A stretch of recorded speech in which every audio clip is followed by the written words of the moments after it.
Bonjour, aujourd'hui nous allons parler de comment communiquer sur le web autour de son projet. Pour répondre à mes questions, Stanislas Almeida, qui est le cofondateur de Orson, une solution qui permet de créer son site internet sans compétences techniques particulières. Stanislas, vous avez aussi animé un workshop dans le cadre de Créartup, un nouveau dispositif d'accompagnement et de production de projets artistiques et culturels. Alors la première question, elle est assez simple, c'est quelles sont les bonnes questions à se poser quand on commence son plan de com'?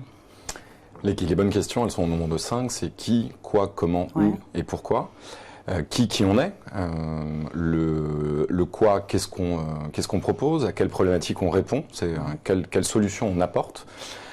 Le comment, c'est quels sont les moyens qu'on va mettre en œuvre pour répondre à cette problématique. Okay.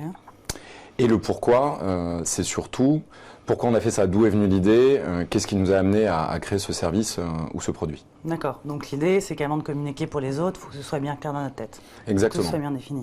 D'accord, une fois que tout ça est bien défini, qu'on a répondu à ces questions-là, comment on va valoriser son projet? Pour le valoriser, il faut rassurer.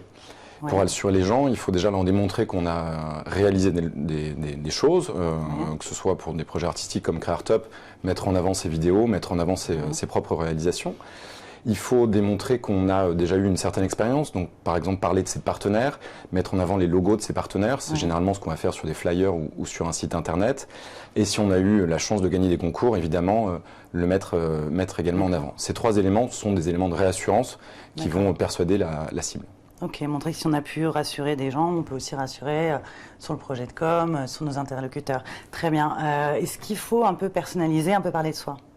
Tout à fait, c'est hyper important. Ouais. C'est la storytelling, c'est ce qui va donner un petit peu de piment et un petit côté sympathique à votre projet.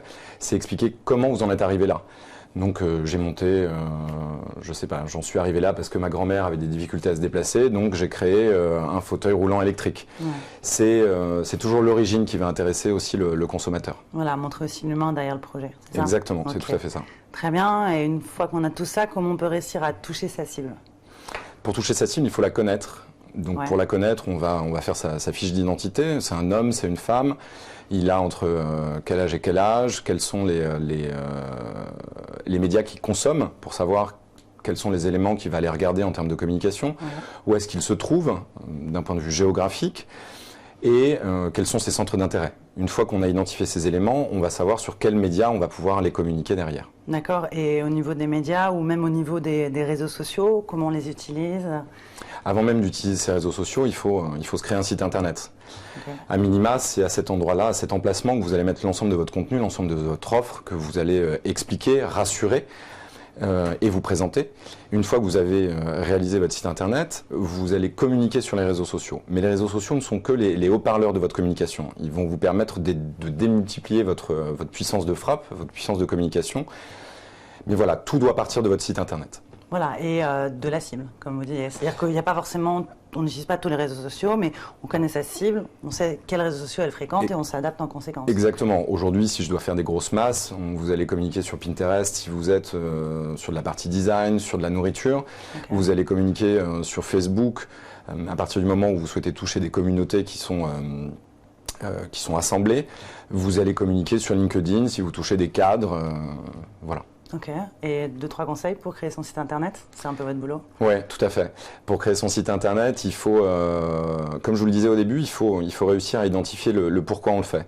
Okay. Donc ce qu'il y a de très important, c'est d'identifier d'abord ces mots-clés.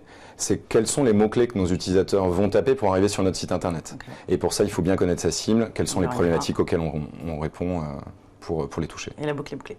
Et la boucle est bouclée, exactement. Voilà, merci de nous avoir suivis. Si vous voulez plus d'infos sur Créartup, c'est créartup.com. Et pour savoir comment financer ou monter son projet étudiant, c'est la rubrique vie étudiante de stylirama.com. Merci, au revoir.